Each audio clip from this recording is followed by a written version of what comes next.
La cuarentena más grande que como salvadoreños hemos vivido es la cuarentena de la pobreza, es la cuarentena de la corrupción. Un saludo a la diáspora salvadoreña que está dispersa en todo el mundo, Estados Unidos, Europa en general, Australia, Centroamérica, Suramérica. Prácticamente en todos los puntos del planeta hay al menos un salvadoreño. Un saludo también a los salvadoreños que dentro del territorio estamos tratando de construir una sociedad más justa. Estamos tratando de construir un país que sea digno y que dignifique también a su población. Esa parece ser una tarea muy difícil, o esa parece ser al menos una tarea que quienes han gobernado el país desde hace muchísimo tiempo nos ponen como un obstáculo, a veces sentimos que infranqueable, ¿no? Pero sin embargo, como digo, estamos tratando de construir ese sueño, o sea, darle materialidad al sueño que siempre hemos tenido. Un sueño que de seguro tuvieron los que hoy llamamos próceres de la independencia, aunque al hacer el análisis retrospectivo nos damos cuenta que era independencia para un sector y era una situación de dependencia y sometimiento para otro sector, siempre para el sector mayoritario. Estamos ya prácticamente iniciando el mes de septiembre, el que se le llama mes cívico.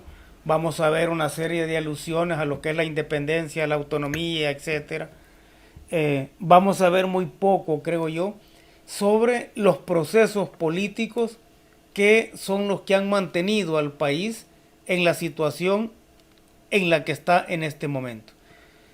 Si queremos analizar la coyuntura actual, vamos a decir que hay una serie de hechos que al final nos demuestran que lo político puede determinar casi todo lo que sucede en un país.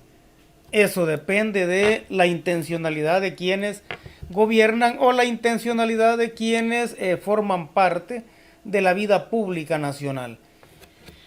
Vamos a mencionar varios hechos. En primer lugar, quiero mencionar el triste acontecimiento que provocó el diputado Magaña del partido Arena. Este diputado se hizo más famoso cuando por su voto no se le quitó el fuero a Norman Quijano. Pues bien, este diputado Magaña protagonizó un fatal accidente de tránsito en la madrugada. Se habla de al menos un muerto, ¿no? Otras versiones dicen que son dos muertos. En todo caso, lo que estamos hablando acá es de un hecho que, de ser cometido por otro ciudadano, quizá no hubiera tenido tanta cobertura mediática. Sin embargo, estamos hablando de una situación que involucra a un funcionario público y que tiene como resultado víctimas fatales, ¿no? Ahora, esta situación nos hace ponernos de nuevo a pensar en la necesidad o la urgencia que se tiene, y esto creo que lo hará la próxima Asamblea Legislativa, de eliminar el fuero a los diputados. Ya no solo se trata en este caso de que ese fuero protege al funcionario, al diputado en este caso, de cualquier acusación infundada que tenga que ver con cuestiones políticas, sino que ese mismo fuero lo protege también en el cometimiento de delitos comunes. Entonces, eso no puede seguir así.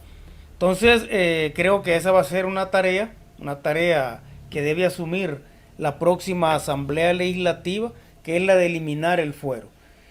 En estos momentos la Asamblea Legislativa tiene que ponerse a discutir o tiene que iniciar el proceso para quitarle el fuero al diputado Magaña. No sé si lo van a hacer o no. En todo caso, las evidencias son más que contundentes y se esperaría, al menos en términos de lo que es una lógica política sana, que se le quite el fuero y que enfrente la ley tal como lo haría cualquier ciudadano común y corriente. En este caso, decir que un hecho lamentable como ese, acá no hay que verlo desde la perspectiva de de qué partido político es quien lo comete. Si queremos construir una lógica política distinta, independientemente de quién cometa un delito, creo que no solo la acción mediática, sino que también la acción popular y la acción de denuncia debe ponerse en marcha. Si no lo hacemos, vamos a iniciar un proceso de nueva impunidad. Una vez se pregunta cómo es que surgió esa impunidad, o sea, cómo es que los políticos salvadoreños pueden ser tan impunes a estas alturas, ¿no? Tan impunes incluso cuando tienen fuertes, serias y sustentadas denuncias de corrupción, por ejemplo. Ahora, esa impunidad es hoy lo que es producto de pequeños pasos que se dieron muchísimas décadas antes. Entonces, si nosotros no queremos reproducir una nueva impunidad o nuevos mecanismos de impunidad, independientemente de quién salga involucrado en un hecho delictivo, como el del diputado Magaña, o en un hecho que implica algún tipo de delito, no necesariamente estamos pensando en corrupción o asesinato, etcétera, o asesinato doloso, sino que en este caso, pues, un asesinato culposo. En todo caso, independientemente de quién cometa un delito, creo que debe accionarse la justicia para no permitir que una nueva forma o que un nuevo virus de impunidad empiece a desarrollarse cuando la intención es construir una lógica política distinta. Entonces, digamos que ese es un hecho que hay que mencionar. El otro es que continúa la guerra de posiciones entre el Ejecutivo, el Legislativo y la Sala de lo Constitucional, o los magistrados de la Sala de lo Constitucional, quienes sinceramente cada vez que hablan se expresan tal cual son, ¿no? Los caballeros templarios del capital. Entonces continúa esa guerra de posiciones, una guerra de posiciones en la cual parece que un lado, un bando, tiene muy clara cuál es la estrategia a utilizar de cara no solo a la consolidación política, sino que de cara a lo que será el próximo proceso electoral en 2021. Y por el otro tenemos a una oposición que, una de dos, ¿no? O es muy miope o es muy sincera. O es muy miope en el sentido de que está siendo asesorado por personas que no tienen la mínima idea de lo que significa la reconstrucción de un poder político desde la base. Pareciera ser que la debacle que tuvieron tanto Arena como el FMLN, pareciera ser que esa no caló en el intelecto de la dirigencia. Ahora, quizás aquí habríamos que hablar de forma clara, ¿no? Sobre todo en el caso del FMLN, cuando hablamos de que hay una miopía o una sinceridad muy grande, obviamente estamos hablando de la dirigencia, ¿no? O estamos hablando de todos aquellos que tienen algún nivel de responsabilidad política o administrativa al interior del partido. El FMLN tiene muchísimos militantes que se formaron en las décadas más duras de este país, los 70 y los 80, y son militantes que continúan no solo albergando la utopía social, sino que son militantes que continúan trabajando con las comunidades. Entonces, cuando decimos, hagamos la aclaración, cuando decimos miopía o sinceridad, estamos hablando específicamente de la dirigencia, ¿no? En el caso de Arena no es mayor problema porque el ADN de Arena es un ADN militarista, un ADN identificado claramente con los intereses de la clase dominante y un ADN antidemocrático. Entonces, habría que hacer esa aclaración, pero en todo caso decíamos, estamos hablando de una oposición política o que es miope o que es sincera. O es miope en el sentido de que está usando una serie de herramientas de lucha, según ellos, para consolidarse o recuperar terreno, y en realidad está sucediendo todo lo contrario. O muy sincera en el sentido de que realmente están develando cuáles son sus intencionalidades o cuál es su imaginario político y económico, ¿no? Y acá hay que señalar una situación, ¿no? Decimos esto porque lo que tenemos enfrente es una conjunción que al menos en la década de los 80 ninguno de los que militábamos en las fuerzas político-militares del FMLN hubiéramos creído posible. Y es una conjunción perfecta entre los planteamientos de Arena y del FMLN. Eso es lo que estamos viendo. Estamos viendo que no existe entonces una alianza, sino que estamos observando una unidad orgánica realmente patética. ¿Cómo es posible de que el pensamiento progresista que enarboló y que enarbola la izquierda realmente revolucionaria, cómo es posible de que un pensamiento al que se le quiere tildar de izquierda coincida a la perfección, en el caso de El Salvador, con los planteamientos de personajes oscuros tales como Paolo Luers, o tales como Fortín Magaña, o como Portillo Cuadra, o Rodolfo Parker, o Velázquez Parker, o que coincida con los planteamientos y denuncias de El Diario de Hoy, La Prensa Gráfica, FUSADES, Acción Ciudadana. Algo ocurre o algo huele mal si los planteamientos o las percepciones de ese tipo de personajes naturales y jurídicos coincide con lo que supuestamente se presenta a la población como pensamiento de izquierda. El pensamiento de izquierda tiene sus propios principios.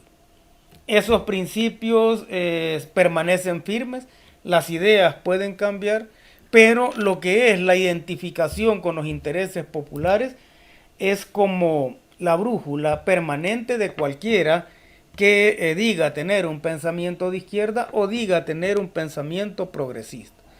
Pero lo que estamos viendo, como digo, es una oposición o miope o sincera y una conjunción, una alianza, no una alianza, sino que una unidad orgánica entre personajes tales como los que he mencionado, ¿no? Sin embargo, cada vez que esos personajes, o cualquiera de esos personajes, abre la boca, termina por cometer suicidio político. Lo que estamos viendo es eso. Estamos viendo que no solo recurren a una serie de denuncias que ya rayan en lo absurdo, o que ya aburren, diríamos, sino que también estamos viendo que recurren a hacer una serie de planteamientos pensando en que el pueblo está desinformado o pensando en que el pueblo no tiene ni el mínimo de sentido común en materia política. Por suerte para la población salvadoreña, cada vez que estos tipos hablan se escupen ellos mismos. A ratos pareciera que estamos viendo, si hiciéramos una metáfora política, pareciera que estamos viendo desde la oposición una versión moderna de los tres chiflados. Solo en este país vemos situaciones como las que vemos en este país. Solo en este país vemos a una oposición política que prefiere cometer suicidio con tal de recomponer su legitimidad perdida. Y decimos cometer suicidio porque uno de los principales argumentos que está utilizando la oposición en este momento es el de la corrupción o la transparencia. Sin embargo, la corrupción no es un acto personal. La corrupción no es un acto coyuntural. La corrupción, desde el punto de vista sociológico, es un proceso político. La corrupción en este país es un gendarme de la gobernabilidad. ¿Qué significa esto? Significa que independientemente de los individuos, la corrupción toma la palabra o quiere tomar la palabra en cualquier gobierno. Porque resulta que el cemento que mantiene unido al gobierno con el Estado, ese cemento es el cemento de la corrupción. Ahora, cuando los partidos Arena o FMLN, que están implicados en sendos casos de corrupción, quieren utilizar la bandera de la corrupción o la transparencia, como digo, eso para ellos es como escupir para arriba, porque el que escupe para arriba le cae en la cara. Significa entonces que cualquier denuncia que se haga de corrupción, tenga sustento o no lo tenga, en todo caso lo que evidencia es que los gobiernos anteriores no movieron ni un tan solo centímetro ese proceso político sustentado en la corrupción. Lo que estamos viendo entonces es que la lógica política de la corrupción se mantiene intacta y que quienes recurren a ese tipo de acusaciones al final lo que están tratando es de recomponer de forma bastante obtusa su legitimidad, ¿no? Eso es lo que estamos viendo. Entonces, como digo, las acusaciones de corrupción o el decir que este país es el que tiene la cuarentena más larga o que este país es el que está más endeudado, eso realmente es creer que la gente es estúpida. Eso realmente es creer que la gente no lee, que la gente no busca información, ¿no? Sin embargo, la oposición política en este país, en un intento desesperado, está cometiendo suicidio político. Y lo que están haciendo últimamente es generar un caos. Y en este caso no importa siquiera si el caos es en detrimento de sus propios planteamientos. Por ejemplo, ¿a quién se le puede ocurrir con tres dedos de frente? ¿A quién se le puede ocurrir iniciar un proceso de privatización del Seguro Social en este momento? Solamente a alguien desesperado o a alguien con un conteo de neuronas bastante mínimo. Sin embargo, al final uno dice, bueno, realmente lo que se pretende al anunciar un proceso de privatización de al menos algunos rubros del Seguro Social, lo cual ha sido ratificado por el diputado Reyes, el diputado mundialista, y también por una dirigente del FMLN en entrevistas televisivas. Ellos afirmaron que se puede privatizar o de hecho están con la intención de privatizar. Ahora, ¿a quién se le ocurre iniciar un proceso de privatización en un periodo preelectoral? Solo a aquellos que creen que al generar caos, incluso un caos en contra de ellos, creen que la población al final va a llegar a la conclusión de que únicamente se puede devolver la gobernabilidad en este país si Arena, el FMLN y el PDC, digamos, tienen una cantidad suficiente de diputados como para hacer contrapeso. Y acá, y quiero finalizar con eso, y eso del contrapeso, eso es lo que quiere generar, ¿no? Con acciones de este tipo lo que se quiere generar es caos para que la gente crea de que es mejor distribuir equilibradamente el poder. Fusades dice en su informe que el país está polarizado producto del enfrentamiento entre el órgano ejecutivo y el legislativo. Y eso es totalmente absurdo. Esa es una falacia. Este país está polarizado simple y sencillamente porque la riqueza está polarizada. Ahora, el discurso de Fusades, lógico, es el discurso de la clase dominante y va a decir que la polarización se debe al actuar de algunos individuos en particular, cuando en realidad la polarización es primero económica y solo después es una polarización política. Vamos a seguir navegando en este mar de incertidumbre, vamos a seguir tratando de construir una lógica política distinta y está claro para la mayoría de la población que esa lógica política solo puede cambiar si la mayoría de diputados que están hoy en la Asamblea Legislativa ya no lo están en el 2021. Finalmente quiero hablar de algo. A mí me parece que es lo más importante en este momento. El pecado principal o el pecado capital del FMLN son sus excombatientes. Cada vez que, bueno, al menos yo oigo hablar, ¿no?, de que a los excombatientes no se les pagan las pensiones o que los excombatientes andan exigiendo la pensión o andan exigiendo con condiciones dignas, realmente creo que eso es una enorme fatalidad. El peor pecado o el pecado capital del FMLN son sus excombatientes. No deberían No deberían los excombatientes depender de pensiones. No deberían los excombatientes depender de pensiones tan pírricas como eso. Ninguno de los que nos incorporamos a la guerra en los años 70 y 80, nos incorporamos a la guerra por una pensión. La lucha por la utopía social no es un trabajo asalariado. Ninguno de los que anduvimos cargando muertos después de las marchas masacradas lo hicimos por tener una repetición como funcionario público o como diputado. Ninguno de los que soportamos las torturas en las cárceles clandestinas las soportamos pensando en que íbamos a tener algún tipo de puesto o que íbamos a tener muchos privilegios como gobernantes. Entonces, la lucha fue realmente una lucha por la dignidad, una lucha por el honor, una lucha por la justicia. Y cada vez que los excombatientes tienen que salir a la calle, eso para mí es un insulto a todos los mártires. Así como es un insulto creer que se puede lograr jalonar a los miembros del partido FMLN tratando de denominar un día el desaparecido forzoso. Hubo desaparecidos forzosos durante la guerra y hay desaparecidos forzosos durante la paz. Y esos desaparecidos son todos aquellos que lucharon por construir un mejor país y cuyos dirigentes fueron traicionados. O cuyos dirigentes traicionaron esos principios.